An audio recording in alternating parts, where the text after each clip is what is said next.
What's up, everybody? Welcome back to Chicken Noodle Gamer, where today we are having a Pokemon Legends Arceus discussion.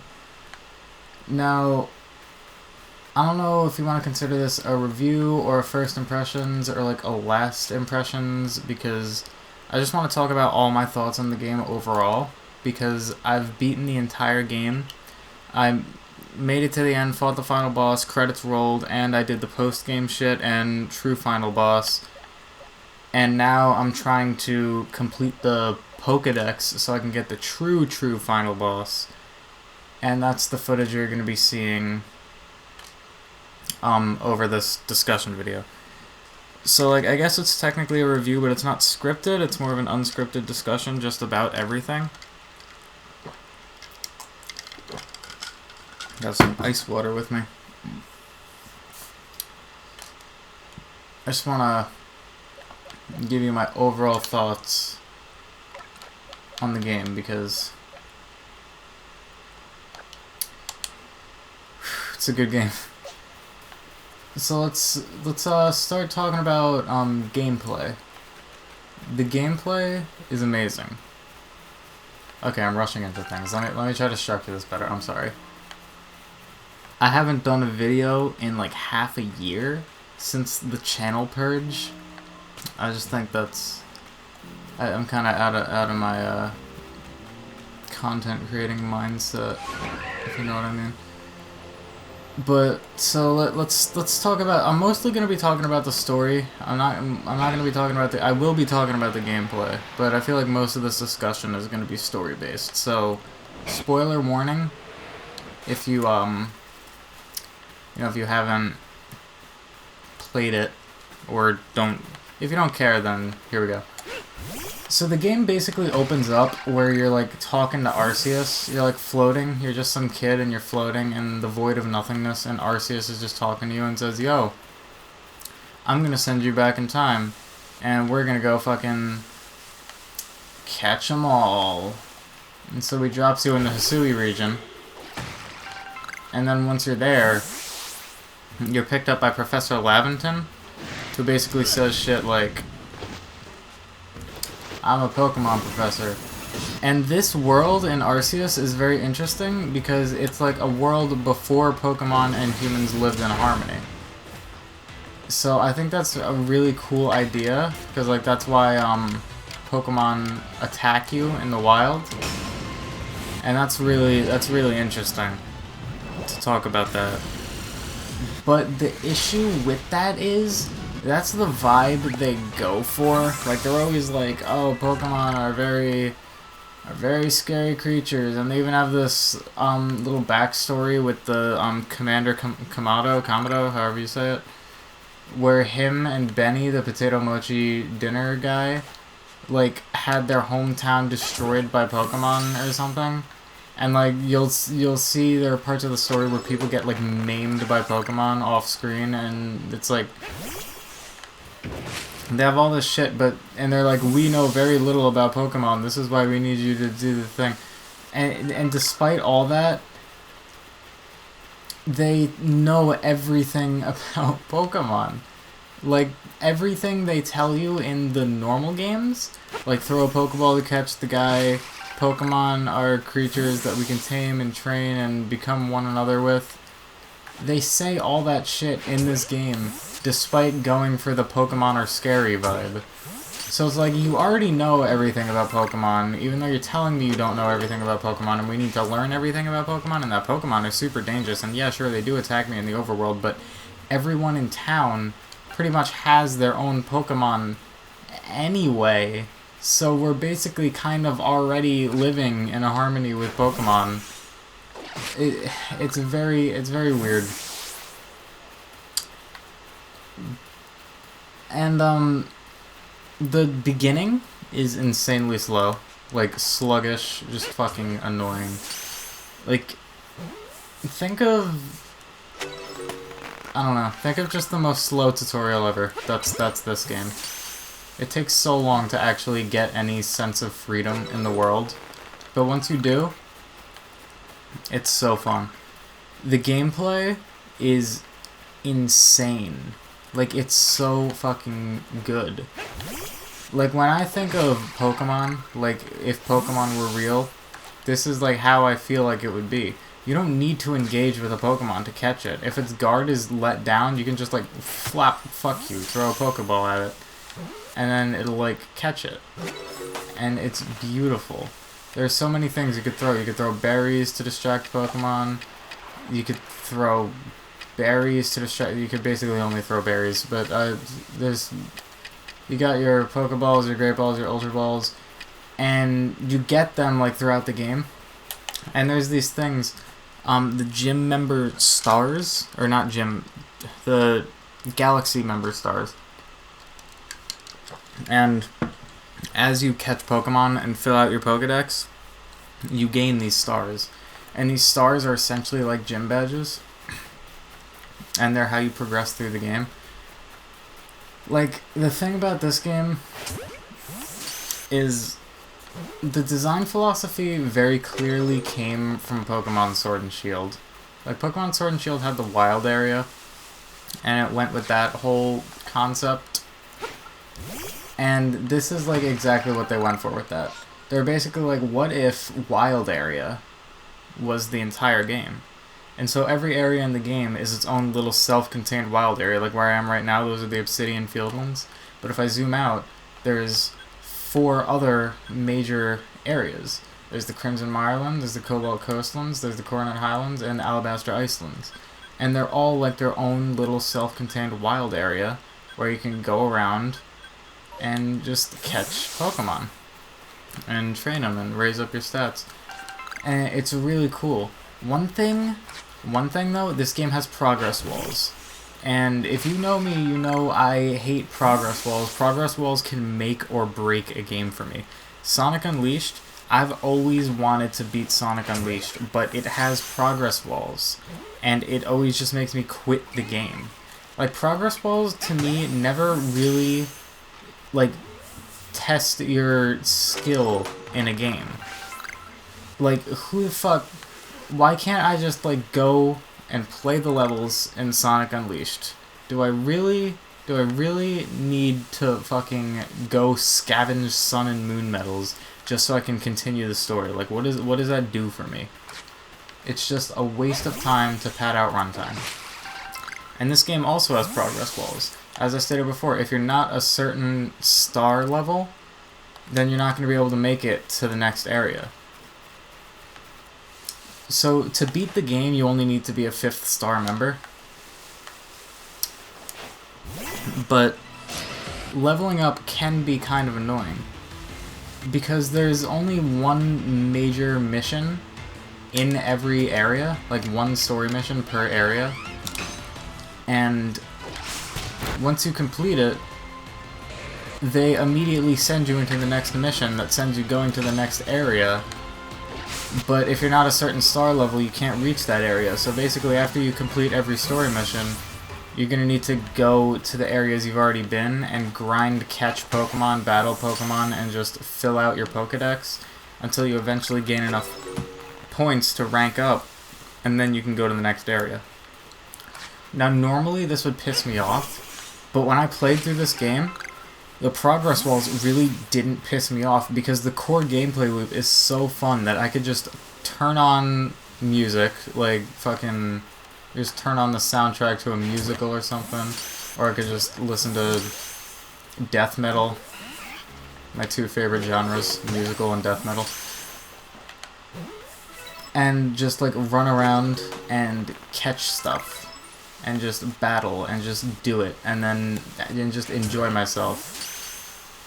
And then suddenly I ranked up and I could progress with the story. And I think it's really cool. So the basic story of the game, the story in this game is my problem. Like, everyone shits on Sword and Shield, but Sword and Shield has such a good story. All the characters are, like, real. I would be very interested in doing my own, like, Sword and Shield review. I don't want to get too deep into it, because I don't want to get sidetracked. This is a discussion about Arceus, but I really, really love the Sword and Shield story. Everyone shits on it, but it's not bad. The characters it all feels so real, basically, is what I'm trying to say. Arceus, on the other hand, I don't care about any of the characters, and the story never bothered to make itself interesting until, like, it was almost over. Allow me to elaborate. Basically, the way this game's story works is you're dropped into the world where Arceus tasks you with completing the Pokédex, and that's the only thing you need to really worry about until... So, basically, where you fell from the sky is like a space-time rift just floating above Mount Coronet, and everybody is just kind of like okay with that fact. They're like, oh yeah, that's the space-time rift. It's just like a thing that's there for some reason. But the same night you fell from the space-time rift, lightning strikes started going off like crazy out of it. And when a lightning strike strikes a noble Pokemon, there's one noble Pokemon for every area in the game, and each noble Pokemon has like a person that's supposed to like take care of them. And coincidentally, all the noble Pokemon just so happen to get struck by this space-time rift lightning, and that sends them into a frenzied state where they go crazy, they can't handle the power, it hurts them, and they end up hurting others because of it. Remember when I mentioned people getting like maimed from the Pokemon? There is a plot point, I don't remember which noble, I think it might have been the one from the Crimson Mirelands, but some dude just gets like totally fucked by the noble Pokemon of that area, and you're like, and your character, you're like some weird master Pokemon trainer for some reason. Like, you're just inherently better than everyone else, I guess because you came from the future. The thing about the Space-Time Rift is it's heavily implied that you came from the Diamond and Pearl games, but they never really, like, fully explain that. I mean, they might in the true ending, where you make it up to Arceus after completing the Pokédex, but I haven't gotten there yet. I just get the vibe that they're never really going to fully explain it. It's just going to be left up to interpretation. But that's probably why you're, like, the fucking Mary Sue. You're just, like, the perfect Pokemon trainer in this world for some reason.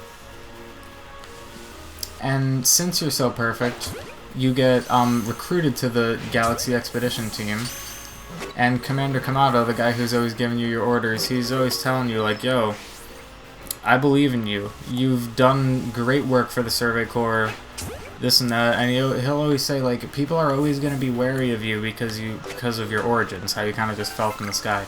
But all you could really hope to do is gain their trust. And Kamado's always really supportive with stuff like that. And, I lost my train of thought. 1 second.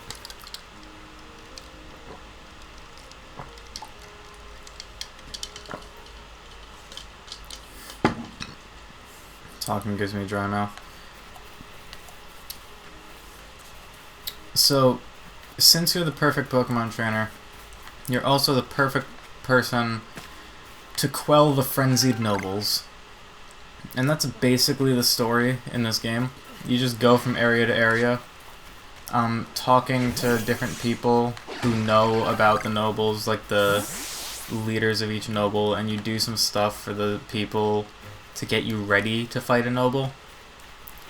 And then once you're finally ready to fight the noble Pokemon, you do this totally new boss battle thing that they do with this game that I think is really fun. It's a very basic concept, but it's just fun in my eyes. Basically, a frenzied noble battle works like... It's more action-oriented rather than like a turn-based battle like the rest of the game, where he'll attack you, and you'll have to dodge the attacks and throw these bombs at him. Not like bombs, like explosive, like bombs. B-A-L-M-S.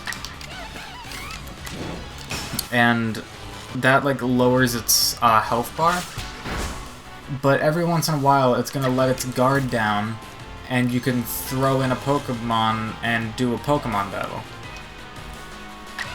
And when you finish the Pokemon battle, the Noble will be like stunned for a few seconds, and you can get like some super hard hits with your bombs. Like they'll do a lot more damage for a few seconds, and he won't move.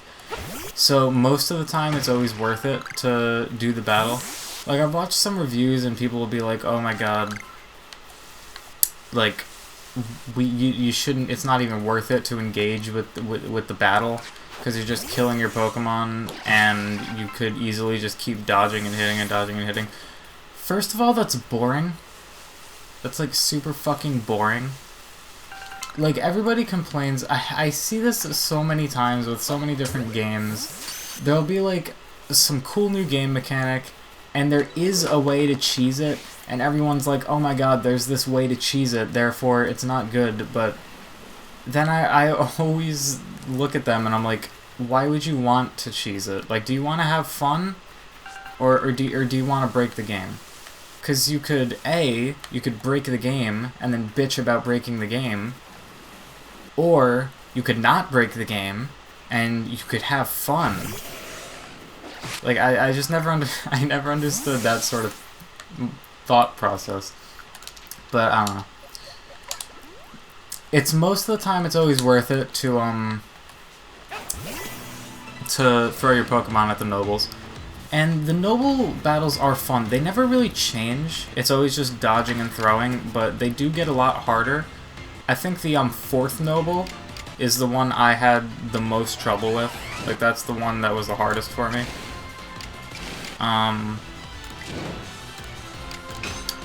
But it's a really fun idea, and I think fleshed out more in later Legends games, if they decide to do that, I think it could be really cool.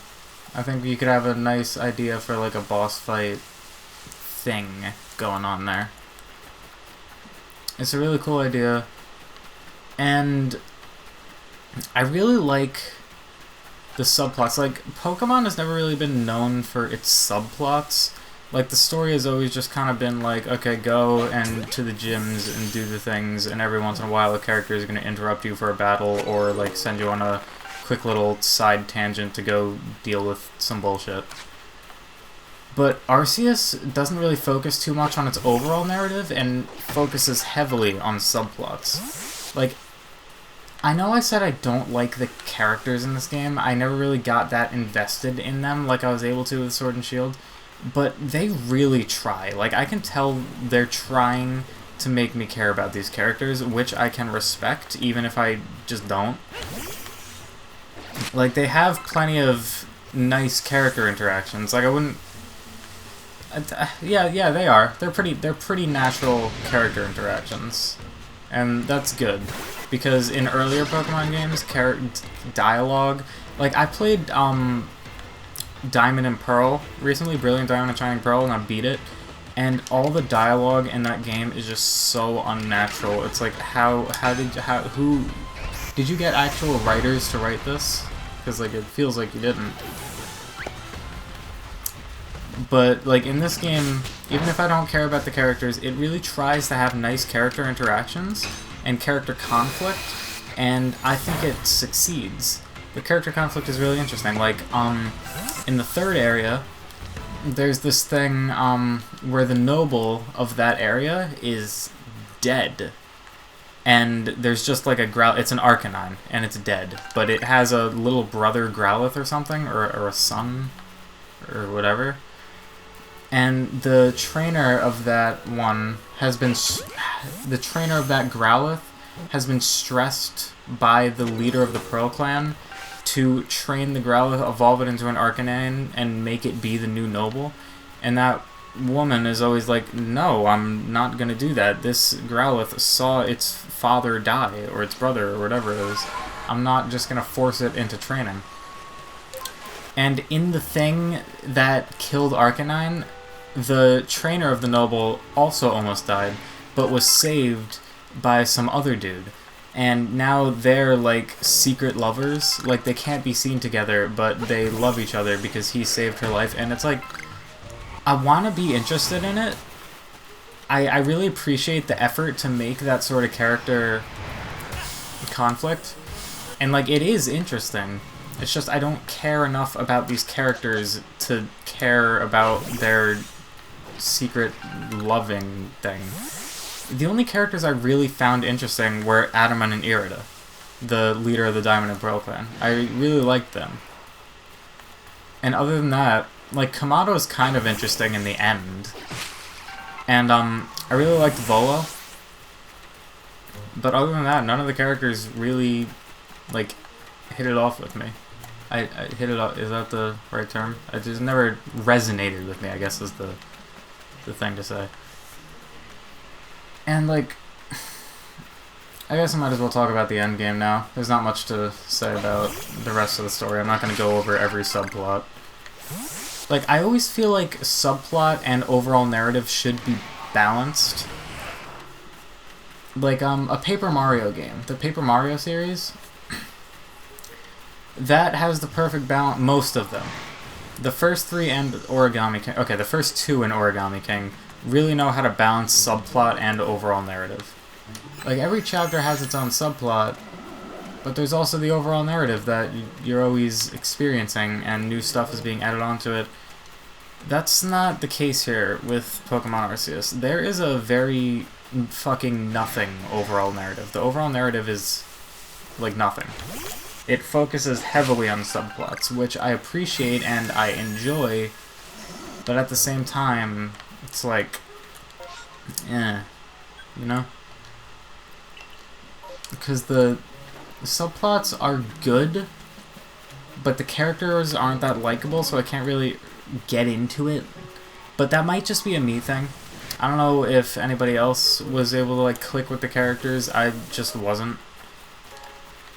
But I'm not going to say it was written bad or that the subplots are bad, because they aren't. It's just I don't like the characters, so the subplots are just uninteresting to me. And that's a me problem. That's nothing with the game, because the game itself is written well. But the overall narrative, like I said, it's nothing. It's just quell the nobles. And, until the end, after you quell the fifth noble in the Alabaster Icelands, and you do that whole thing, they act like it's over. They're like, oh my god, we finally quelled the final noble. And I was sitting here like, this is not it. Not like that. Like, this is not it. This can't be it, is what I meant. And then it wasn't it. The game fucking flips a switch at this point in the story and just decides to be insanely interesting for the rest of its runtime. So after you quell the fifth noble, you go to bed, feeling good about yourself, like you did it, and now we can finally just focus on the Pokedex. But you go to bed and you wake up to this gigantic thunder crash, and you look in the sky, and the sky is red, and everybody in the town is going wild. And then you check in with Commander Kamado, and this is the most interesting character conflict I've ever seen in any Pokemon game, honestly. Like, I'm so fucking intrigued by this endgame. It's so good, and I don't know why they didn't have more shit like this in the rest of the game. I mean, I guess they did, it's just not nearly as interesting. But, like, Kamado, the guy who took you in, trusted you, and always said, like, I believe in you, but there are gonna be people who don't. This same guy suddenly turns on you. He turns on you and says, like, you came out of the space-time rift the same night the lightning strikes started pouring down and frenzied the nobles. You're doing this, aren't you? You know something that we don't. You know something that you're not letting on. What is it? What if you just quelled the frenzies you caused to gain our trust? And it does this really interesting thing. It's like really, it shows how people can just switch just like that. and it's like real. Like that's what I love from character interactions in a story.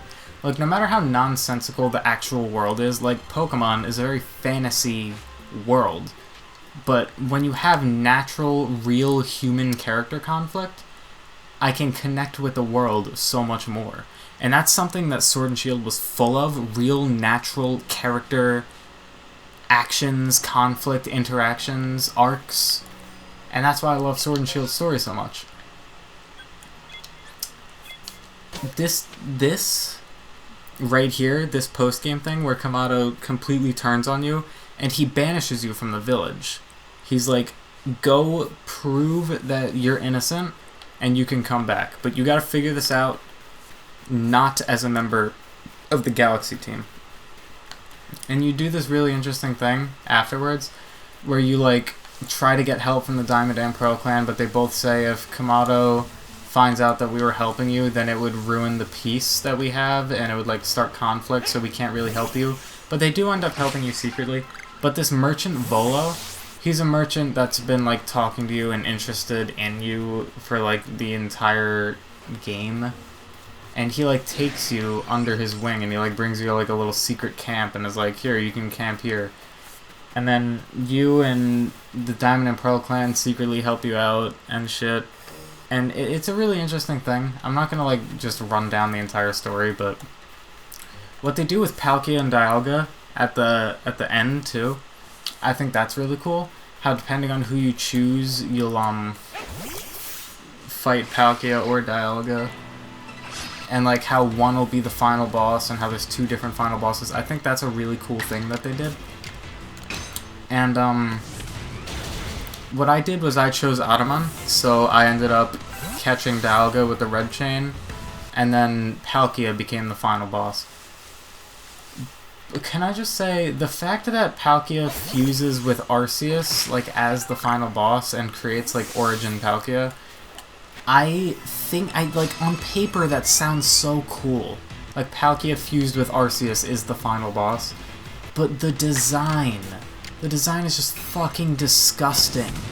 Like, that is the most disgusting, like, I was fighting the final boss, and first of all, it's not even a hard final boss. It's, like, one of the easier bosses in the game. And I'm fighting it, and instead of being like, oh my god, this is so cool, I'm just kind of like, ew. This boss is fucking disgusting. But overall, besides that, the end game is really cool. And then there's the post game, which is basically more fetch questy shit. Like, you meet up with Volo, and he brings you to ancient hieroglyphs, and he's like, have you ever heard of Arceus? Or whatever? And he's like, you can help me find Arceus. You know those plates you've been getting? Because whenever you fuck around with a Pokemon throughout the entire game, it gives you like an elemental plate. He's like, if we get all 18 of these plates, then we'll be able to speak with Arceus. And I think that's awesome. So basically you go through that, you do that, and when you make it to the end, Volo brings you to a statue, and he starts talking about Giratina. Now, I don't really know much about, like, the Pokemon lore behind Palkia, Dialga, Giratina, and Arceus. I don't really know what that's all about, but apparently Giratina is, like, this universe destroyer. And, I forgot to mention this, but after you fight the final boss, you seal up the space-time rift. So Volo brings you up to where the space-time rift was, where you fought the final boss, and he says, like, I want to meet Arceus. And to meet Arceus, what I did was I summoned Giratina, and I had him tear open the hole in space-time so I can talk with Arceus, or tame Arceus, or do something with Arceus. And then he, like, turns on you, and he's like, give me that final, or I have the final plate, give me all the other plates so I can summon Arceus and create a whole new world. And this is like the hardest. I'm not gonna say the hardest boss in Pokemon history because I managed to beat it, and I've played Pokemon games where I got into fights and I just fucking couldn't. I just couldn't do it. Then again, that was years ago. Maybe I was just stupid back then. But it is a really challenging boss fight. It took me a few tries. Cynthia, the champion of Gen 4, the Center region, Diamond and Pearl, final battle for the game. It's basically her team with like one Pokemon swapped out, and it's hard enough to beat that team. But then you beat him, and he laughs, and he's like, well, first he's scared. He's like, "Oh my god, you beat me!" But then he laughs, and he's like, "Wait a minute, do you feel it? Do you feel that presence?" And then suddenly Giratina pops up behind him out of fucking nowhere, and then you gotta fight Giratina like immediately off the tails of that super hard battle. Like, you don't get to heal or anything. And then after you beat Giratina, Giratina turns into its true form Giratina, and you don't get to heal between that either. So it's basically like Cynthia plus a legendary fight plus another legendary fight back to back to back. And it's a really fun fight, and it's really rewarding when you finally beat it. And it's really cool. But can I just say, everyone shits on Sword and Shield's story. They're like, "Oh my god, Chairman Rose was such a predictable twist villain." And like, maybe I'm just stupid, but I never fell for that. Or I did fall for it.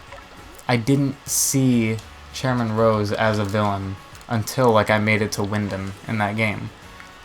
But in this game, even though there was literally nothing to hint at the fact that Volo was a villain, from the second I saw him in the beginning of the game, I knew he was a villain. I just, something about him, I knew it. I just got that general vibe, and that's just, it's just what it's just really, it was apparent, it was clear. And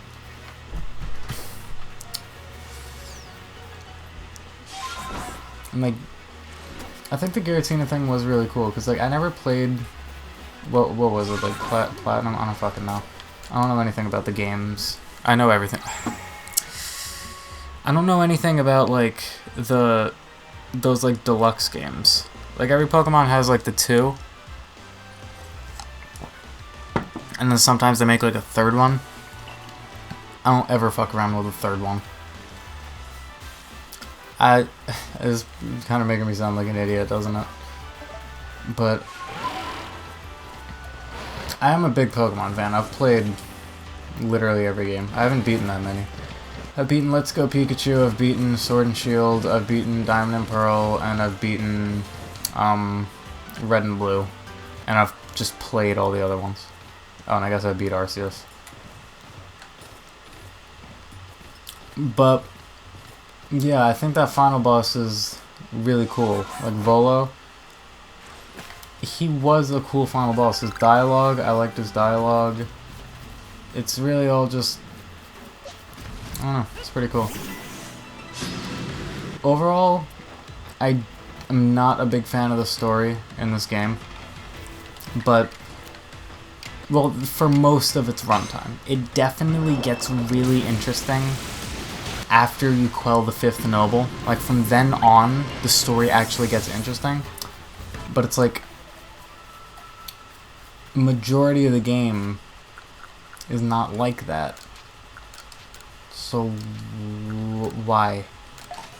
Like, I know Pokemon has always had that kind of structure where it doesn't get insanely interesting until the end. But, like, this was their chance to not do that, yet they did that. And it's like, as much as I can appreciate the story, I wouldn't exactly call it good. Because again, fixates too much on subplots, not enough on overall story. And once it starts to fuck around with overall story, the game is literally already over. Like, I like the idea of post-game story content. Like, Sword and Shield did it amazing. I think I love the way Sword and Shield did it because it had its self-contained story, and then the post-game story felt like a sort of epilogue. Like the game itself had its own conclusion, but then there was just the Sword and Shield thing after that. I think that's great. But the thing about this is, I feel like the post-game story is not a post-game story. It's an extension of the main story. And at that point, why did you roll the credits? Because the Palkia conclusion, sure, we closed the space-time rift and that's how the game ended, but I don't feel like that was really the end. The Volo thing felt like the true ending. And it's like, if your story clearly isn't over, then why did you roll the credits? Complete your main story, then roll the credits, then give me more stuff after that, but like a little separate from the main overall narrative. I don't understand why you would interrupt the flow of the main story just to roll credits and act like it's over when you have no intention of it being over. Like, finish your story. But whatever. It's beside the point. I really not a big fan of the story in this game, but I like the ending, basically, is what I'm getting at. Gameplay loop is amazing, and I'll say, completing this Pokédex, I felt like it would be annoying, but so far, it hasn't been. Like, I'm trying to do this, like, again, even grinding. The gameplay loop is so fun that even grinding does not bother me, and that's crazy because I hate grinding. I love RPGs, but I hate grinding, and that's why I can never really beat RPGs. I just play them like, I don't know. I just think it's,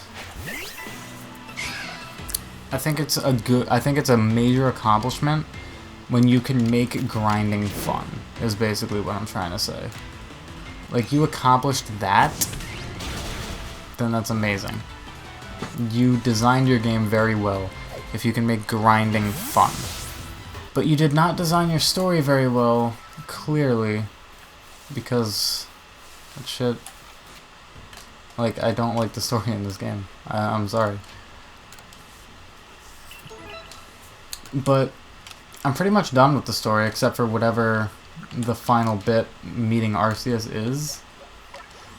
So most of my gameplay is just like gameplay. I'm just running around, I'm doing shit, trying to complete the Pokédex. I have 170 caught out of 241. So, what, I need like 70 more Pokemon? If you guys have been wondering what I'm doing right now, I'm just trying to grind this Monferno. It's got to get to level 36 so I can get the Infernape, and then I can move on with what I'm trying to do. And completing the Pokédex, it really has just been fun. Like, when I beat Volo and it was telling me, like, oh, you gotta complete the Pokédex to get the true final ending, I was like, what the fuck, I'm not doing that. And then I started doing that, and it was fun, and I was like, holy shit. Like, that's crazy, that's awesome. And, like, I'm gonna keep trying.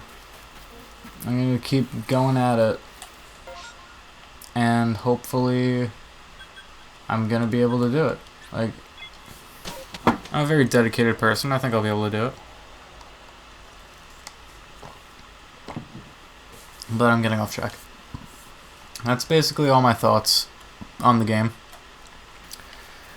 Pokemon Legends Arceus, amazing game. Overall, gameplay-wise, amazing. Story-wise, it's alright. Nothing crazy, but if you stick around to the end, there is something worthwhile there. And I feel like in a game like this, a good story is always very necessary. Because, like, that's what always keeps me invested. When I'm playing a game, Like, I don't need a story in a game. Like, I can easily play a 2D Mario game and be like, yeah, that's fun. But if you really want me to appreciate a game fully, you need to have a compelling story, because I love story. I love talking about stories. I love experiencing stories. I love seeing character conflict and this and that. I'm a sucker for story. I don't know what to say. So when this game with such amazing gameplay has a mediocre story, it just makes me sad, because like this could have easily been my favorite Pokemon game, but that title still goes to Sword and Shield, because Sword and Shield just had that amazing story. I don't have much else to say. I think that's it. Legends Arceus, I really hope they continue doing stuff like this. Like Scarlet and Violet. The Scarlet and Violet trailers came out today, or yesterday, and I was watching them, and I was like, I'm not saying it looks bad, but it looks so bland. Everybody's looking at it and they're being like, oh my god, it's so fucking good. Scarlet and Violet, Gen 9, oh my god, I'm so happy. But look at the trailer. Look at the areas. It's all plain grassy bullshit. There's like a second of the trailer where it showcases a beach environment. There's a second of the trailer where it showcases a desert environment. And it's just grass and grass and grass. And then they show off one main town with like some weird central Pokemon building. And when I look at that town, it looks exactly like Hammerlock from Sword and Shield. And all these grassy open areas looks exactly like the wild areas from Sword and Shield. And it annoys me, because Scarlet and Violet are probably going to be good games. I'm probably going to enjoy them. But I can just tell it's going to have so many similarities to Sword and Shield. And I love Sword and Shield, so I hate when people hate on it for invalid reasons. But it's going to annoy me even more when Scarlet and Violet is going to get so much praise and Sword and Shield is still going to get so much hate, when Scarlet and Violet is clearly gonna take so much from Sword and Shield. I can already see that happening. I can already see it being almost exactly what Sword and Shield was, in like the style, the structure, the wild area type thing, and everyone's gonna love it, and I'm gonna point out and be like, this is exactly what it fucking was in Sword and Shield, and everyone's gonna be like, no, it wasn't, because Sword and Shield didn't have the national dex. And it's like, fuck. I'm sorry. I'm getting sidetracked. I hate that people hate Sword and Shield, and I hate hypocrites. Like, I respect opinions. If you don't like Sword and Shield for a valid reason, I completely respect that. It's people who hate Sword and Shield for bullshit reasons that bothers me. Besides the point, it's not really, again, it's not what this video is about. So, I think I'm going to end the video here. Hit the 42-minute mark. I'm glad it wasn't an hour. That was my goal. I didn't want it to be an hour. I will see y'all in the next one. I am hard at work. Okay, I'm going to be honest about the Origami King review. Production has been on hold because I cannot edit for shit. I have this amazing script written for the Origami King review, and I want it to be a really good video, and I don't want my inability to edit to hinder that. So I'm gonna like try and hire an editor or find someone who can edit really well and help me out. And I'm in the search for an editor. So if you think you can edit my video for me really well, my review, I will pay you. So like hit me up in the comments, email me, I don't fucking know. But like I really want to complete this Origami King review so I could work on like other videos. But again, I can't really edit, so that's my issue. For anybody who's been waiting on that Origami King review, that is the holdup. And, yeah, would I recommend Arceus? I would. I would recommend it. If you're more of a gameplay over story guy. If you're more of a story over gameplay guy and you're trying to get into Pokemon, Sword and Shield. If you're already a Pokemon fan and you already hate Sword and Shield for a good reason, then don't get Sword and Shield. If you're already a Pokemon fan and you never touched Sword and Shield but you still hate Sword and Shield, play Sword and Shield. Because you're an idiot. No offense. But, yeah. I'll see y'all in the next one. Hopefully it doesn't take me another half a year to upload. See you later.